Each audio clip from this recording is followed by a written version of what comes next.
নমস্কাৰ বন্ধু বান্ধৱীসকল আপোনালোকক নিয়োগ আসাম চেনেললৈ স্বাগতম জনাইছো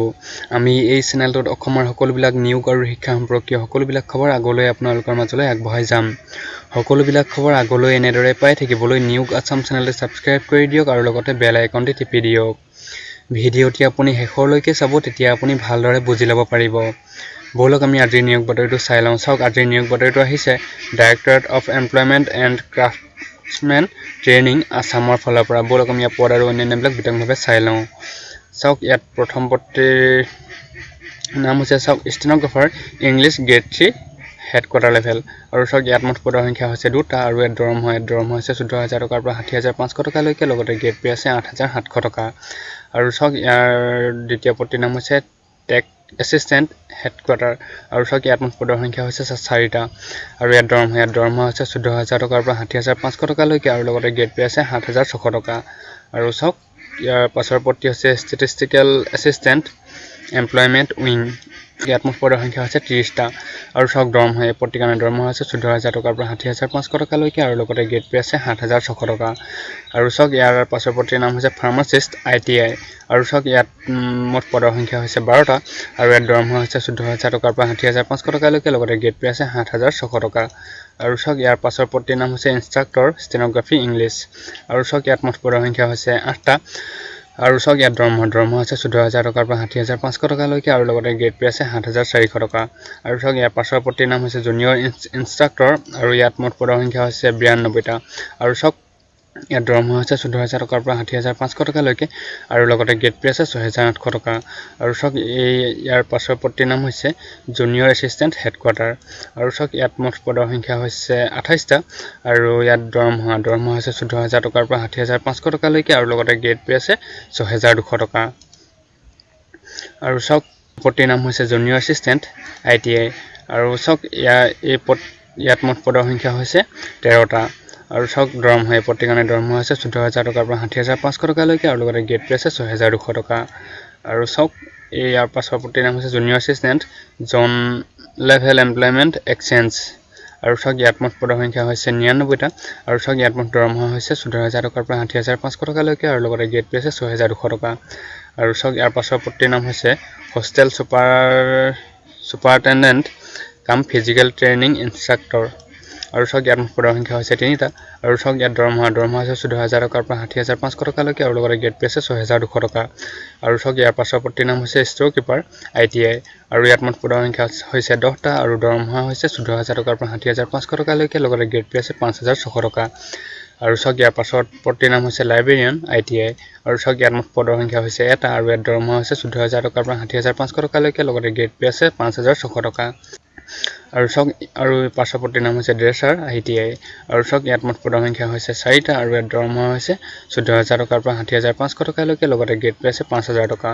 আৰু চাওক ইয়াৰ পাছৰ পদটিৰ নাম হৈছে grade 4 workshop attendant store attendant ITI আৰু চাওক ইয়াত মুঠ পদৰ সংখ্যা হৈছে 26টা আৰু দৰমহা এই পদটিৰ কাৰণে দৰমহা হৈছে 12000 টকাৰ পৰা 52000 টকালৈকে আৰু লগতে গ্ৰেড পে আছে 4200 টকা আৰু চাওক ইয়াৰ পাছৰ পদটিৰ নাম হৈছে গ্ৰেড 4 হেডকোৱাৰ্টাৰ আৰু চাওক ইয়াত মুঠ পদৰ সংখ্যা হৈছে 18টা আৰু ইয়াত দৰমহা চাওক ইয়াত দৰমহা হৈছে 12000 টকাৰ পৰা 52000 টকালৈকে আৰু লগতে গ্ৰেড পে আছে 3900 টকা আৰু চাওক ইয়াৰ পাছৰ পদটিৰ নাম হৈছে গ্ৰেড 4 ITI আৰু চাওক ইয়াত মুঠ পদৰ সংখ্যা আছে 39টা আৰু ইয়াত দৰমহা হৈছে 12000 টকাৰ পৰা 52000 টকালৈকে আৰু লগতে গ্ৰেড পে আছে 3900 টকা আৰু চাওক ইয়াৰ পাছৰ পদটিৰ নাম হৈছে গ্ৰেড 4 জন লেভেল এমপ্লয়মেণ্ট এক্সচেঞ্জেছ আৰু চাওক ইয়াত মুঠ পদৰ সংখ্যা হৈছে 55টা আৰু ইয়াত দৰমহা হৈছে 12000 টকাৰ পৰা 52000 টকালৈকে লগতে গ্ৰেড পে আছে 3900 টকা আৰু চাওক শিক্ষাগত অৰ্হতাবিলাক এনেধৰণৰ বিচাৰিছে এই পদবিলাকৰ কাৰণে চাওক ষ্টেনোগ্ৰাফাৰ ইংলিছ গ্ৰেড 3 হেডকোৱাৰ্টাৰৰ কাৰণে চাওক বিচাৰিছে কেণ্ডিডেটজন স্নাতক হ'ব লাগিব যিকোনো এখন ইউনিভাৰ্চিটিৰ পৰা আৰু লগতে কেণ্ডিডেটজন ITI পাছ হ'ব লাগিব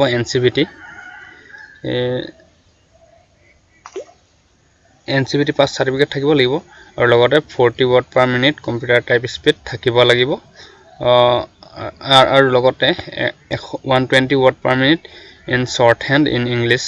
থাকিব লাগিব আৰু চাওক দ্বিতীয় পদটি আছিলে টেক এসিস্টেন্ট হেডকোৱাৰ্টাৰ আৰু চাওক এই পদটিৰ কাৰণে শিক্ষাগত অৰ্হতা বিচাৰিছে কেণ্ডিডেটজন SSLC পাছ হ'ব লাগিব আৰু লগতে কেণ্ডিডেটজনৰ ডিপ্ল'মা থাকিব লাগিব মেকানিকেল ইঞ্জিনিয়াৰিং লগতে 3 বছৰ ইণ্ডাষ্ট্ৰিয়েল এক্সপিৰিয়েঞ্চ থাকিব লাগিব আৰু চাওক টিচিঙৰ এক্সপিৰিয়েঞ্চ থাকিব লাগিব 2 বছৰ এছেঞ্চিয়েল আৰু কম্পিউটাৰ প্ৰফিচিয়েঞ্চি থাকিব লাগিব আৰু চাওক ষ্টেটিষ্টিকেল এছিষ্টেণ্ট এমপ্লয়মেণ্ট উইঙৰ কাৰণে চাওক শিক্ষাগত অৰ্হতা চাওক কেণ্ডিডেটজন স্নাতক হ'ব লাগিব যিকোনো এখন ইউনিভাৰ্চিটিৰ পৰা আৰু লগতে ইকনমিক্স বা মেথমেটিক্স বা ষ্টেটিষ্টিক্স স্নাতক পৰ্যায়ত যিকোনো এটা বিষয় হিচাপে থাকিব লাগিব আৰু চাওক ইয়াত কেণ্ডিডেটজনৰ কম্পিউটাৰ প্ৰফিচিয়েঞ্চি থাকিব লাগিব আৰু চাওক ফাৰ্মাচিষ্টৰ কাৰণে চাওক কেণ্ডিডেটজন HS পাছ হ'ব লাগিব আৰু লগতে চাওক কেণ্ডিডেটজনৰ ডিপ্ল'মা থাকিব লাগিব ফাৰ্মাচী আৰু চাওক কেণ্ডিডেটজনৰ এবছৰ এক্সপিৰিয়েঞ্চ থাকিব লাগিব আৰু ইয়াৰ পাছৰ পত্ৰিৰ কাৰণে বিচাৰিছে চাওক ইনষ্ট্ৰাক্টৰ ষ্টেনগ্ৰাফি ইংলিছ আৰু চাওক ইয়াত কেণ্ডিডেটজন বিভক বা ডিগ্ৰী ইন কমাৰ্চ আৰ্টছ লগতে শ্বৰ্ট হেণ্ড টাইপিং যিকোনো এখন UGC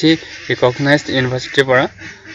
পাছ কৰা হ'ব লাগিব আৰু লগতে এবছৰ এক্সপিৰিয়েঞ্চ থাকিব লাগিব বা কেণ্ডিডেটজনৰ চাওক ডিপ্ল'মা থাকিব লাগিব minimum 2 years commercial practice from A recognised board বা এডভান্স ডিপ্ল'মা ভকেশ্যনেল আৰু লগতে 2 বছৰ এক্সপিৰিয়েঞ্চ থাকিব লাগিব ফিল্ডৰ আৰু চাওক বা কেণ্ডিডেটজনৰ নেশ্যনেল ট্ৰেড থাকিব লাগিব বা নেশ্যনেল এপেণ্ডিক্স চাৰ্টিফিকেট থাকিব লাগিব আৰু লগতে 3 বছৰ এক্সপিৰিয়েঞ্চ থাকিব লাগিব আৰু ইয়াৰ পাছৰ পত্ৰী চাওক জুনিয়ৰ ইনষ্ট্ৰাক্টৰ পত্ৰীৰ কাৰণে চাওক কেণ্ডিডেটজন SSLC পাছ হ'ব লাগিব আৰু চাওক কেণ্ডিডেটজনৰ পাছ কৰা হ'ব লাগিব নেশ্যনেল এপ্ৰেণ্টিছশ্বিপ চাৰ্টিফিকেট বা নেশ্যনেল ট্ৰেড চাৰ্টিফিকেট এই ট্ৰেডখিনি চাওক computer operator programming assistant COPA cutting sewing technology draughtsmen mechanics electrician engineering drawing fitter hair skin care information technology and electronics system maintenance information and communication technology system maintenance machinist mechanic electronics mechanic tractor mechanic instrument mechanic motor vehicle plumber refrigeration and air conditioner turner welder wireman surveyor mechanic diesel photography embroidery and needlework surface ornamentation and dressmaking trades এই ট্ৰেডবিলাকৰ আপুনি national apprenticeship certificate থাকিব লাগিব আৰু চাওক minimum এবছৰ industrial teaching experience থাকিব লাগিব আৰু চাওক craft instructor training pass certificate is preferable আৰু চাওক junior assistant headquarter junior assistant ITI junior assistant zonal level employment exchanges এই পদকেইটাৰ কাৰণে চাওক কেণ্ডিডেটজন স্নাতক হ'ব লাগিব যিকোনো এখন ইউনিভাৰ্চিটিৰ পৰা আৰু চাওক মিনিমাম 6 মাহৰ কম্পিউটাৰ ডিপ্ল'মা কোৰ্চ থাকিব লাগিব আৰু সেইসকল কেণ্ডিডেটক প্ৰিফাৰেঞ্চ দিয়া হ'ব যি আৰু চাওক কেণ্ডিডেটজনে MS Word MS Excel জানিব লাগিব আৰু চাওক ইয়াৰ পাছৰ পত্ৰী চাওক হোষ্টেল চুপাৰিনটেণ্ডেণ্ট কাম ফিজিকেল ট্ৰেইনিং ইনষ্ট্ৰাক্টৰৰ কাৰণে এই পদটিৰ কাৰণে শিক্ষাগত অৰ্হতা এনেধৰণৰ বিচাৰিছে চাওক কেণ্ডিডেটজন স্নাতক হ'ব লাগিব ফিজিকেল এডুকেশ্যনত আৰু চাওক কেণ্ডিডেটজন কম্পিউটাৰ নলেজ থাকিব লাগিব আৰু চাওক ইয়াৰ পাছৰ পত্ৰী ষ্ট'ৰ কিপাৰ ITI এই পদটিৰ কাৰণে শিক্ষাগত অৰ্হতা এনেধৰণৰ বিচাৰিছে চাওক কেণ্ডিডেটজন SSLC পাছ হ'ব লাগিব আৰু লগতে কেণ্ডিডেটজনৰ 6 মাহৰ কম্পিউটাৰ ডিপ্ল'মা চাৰ্টিফিকেট থাকিব লাগিব আৰু চাওক কেণ্ডিডেটজন NCVT পাছ হ'ব লাগিব ৰিকগনাইজড ITI পৰা যিকোনো এটা ট্ৰেডত আৰু চাওক লাইব্ৰেৰিয়ান পদটিৰ কাৰণে শিক্ষাগত অৰ্হতা এনেধৰণৰ বিচাৰিছে চাওক কেণ্ডিডেটজন হায়াৰ ছেকেণ্ডেৰী পাছ হ'ব লাগিব আৰু চাওক আৰু লগতে কেণ্ডিডেটজনৰ ডিপ্ল'মা থাকিব লাগিব লাইব্ৰেৰী চায়েন্সৰ আৰু কেণ্ডিডেটজনৰ এবছৰ এক্সপিৰিয়েঞ্চ থাকিব লাগিব আৰু চাওক ড্ৰেচাৰ পদটিৰ কাৰণে শিক্ষাগত অৰ্হতা এনেধৰণৰ বিচাৰিছে চাওক কেণ্ডিডেটজন SSLC পাছ হ'ব লাগিব আৰু চাওক কেণ্ডিডেটজনৰ চাওক চাৰ্টিফিকেট ড্ৰেচাৰ যিকোনো এখন ইনষ্টিটিউটৰ পৰা বা 5 বছৰ ৱৰ্কিং নলেজ থাকিব লাগিব যিকোনো এখন হস্পিটেল বা nursing home as a dresser আৰু চাওক grade 4 headquarter ITI and zonal level employment exchanges চাওক এই পদকেইটাৰ কাৰণে শিক্ষাগত অৰ্হতা এনেধৰণৰ বিচাৰিছে চাওক কেণ্ডিডেটজন মিনিমাম 8 পাছ হ'ব লাগিব আৰু চাওক সেইসকল কেণ্ডিডেটক চাওক কেণ্ডিডেটজনৰ এক্সপিৰিয়েঞ্চ থাকিব লাগিব চাওক কুকিং ফ্ৰম হোটেল বা ইনষ্টিটিউট যিকোনো য'ৰে নহওক এক্সপিৰিয়েঞ্চ থাকিব লাগিব আৰু চাওক ৱৰ্কশ্বপ এটেণ্ডেণ্ট ষ্ট'ৰ এটেণ্ডেণ্ট এই পদকেইটাৰ কাৰণে শিক্ষাগত অৰ্হতা এনেধৰণৰ বিচাৰিছে চাওক কেণ্ডিডেটজন মিনিমাম 8 পাছ হ'ব লাগিব আৰু চাওক সেইসকল কেণ্ডিডেটক প্ৰিফাৰেঞ্চ দিয়া হ'ব যাৰ চাওক technical aptitude and work experience minimum চাওক 1 year এক্সপিৰিয়েঞ্চ বিচাৰিছে আৰু লগতে চাওক নেশ্যনেল টেট চাৰ্টিফিকেট থাকিব লাগিব NCVT বা SCVT আৰু চাওক এই পদকেইটাৰ কাৰণে আবেদন কৰোঁতে চাওক বয়স এই পদকেইটাৰ কাৰণে আবেদন কৰোঁতে বয়স বিচাৰিছে চাওক কেণ্ডিডেটসকল 18 বছৰ বয়সৰ পৰা 40 বছৰ বয়সলৈকে যোগ্য প্ৰাৰ্থীসকলে আবেদন কৰিব পাৰিব আৰু চাওক আপুনি ভাৰতীয় নাগৰিক হ'ব লাগিব আৰু লগতে চাওক আপুনি অসমৰ ৰেচিডেণ্ট হ'ব লাগিব আৰু চাওক আপুনি আপোনাৰ এমপ্লয়মেণ্ট এক্সচেঞ্জ ৰেজিষ্ট্ৰেশ্যন কাৰ্ড থাকিব লাগিব আপুনি আবেদন কেনেকৈ কৰিব চাওক আবেদন আপুনি অনলাইন যোগে কৰিব লাগিব অনলাইন যোগে আবেদন কৰোঁতে আবেদনৰ ৱেবছাইট হৈছে চাওক www.slprbassam.in আৰু চাওক আপুনি আমাৰ অফিচিয়েল ৱেবছাইট www.newgassam.in লৈ আহিও এই গোটেই পোষ্ট এবাৰ চেক কৰি চাব পাৰে চাওক চেক অফিচিয়েল এডভাৰটাইজমেণ্টত ক্লিক কৰি চাওক ইয়াত আপুনি ক্লিক হেয়াৰত কৰি দিলে আপুনি এই অফিচিয়েল এডভাৰটাইজমেণ্ট চাব পাৰিব বিতংভাৱে আৰু চাওক অনলাইন আবেদনৰ লাষ্ট ডেট হৈছে 10 তাৰিখ 10 মাহ 2020 আৰু চাওক অনলাইন আবেদনৰ ৱেবছাইট হৈছে slprbassam.in ক্লিক গুগলত চাৰ্চ কৰিব তাৰ পৰা আপুনি এই পেজখনত আহিব এই পেজখন অহাৰ লগে লগে চাওক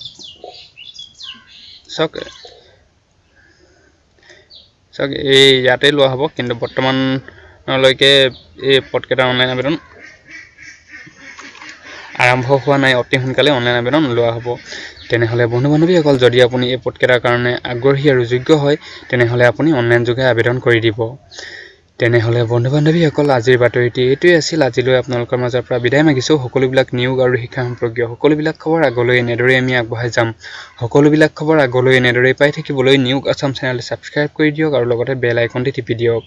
আৰু ভিডিঅ'টি লাইক কমেণ্ট শ্বেয়াৰ আৰু চেনেলটো ছাবস্ক্ৰাইব কৰি দিয়ক ধন্যবাদ জয় আই অসম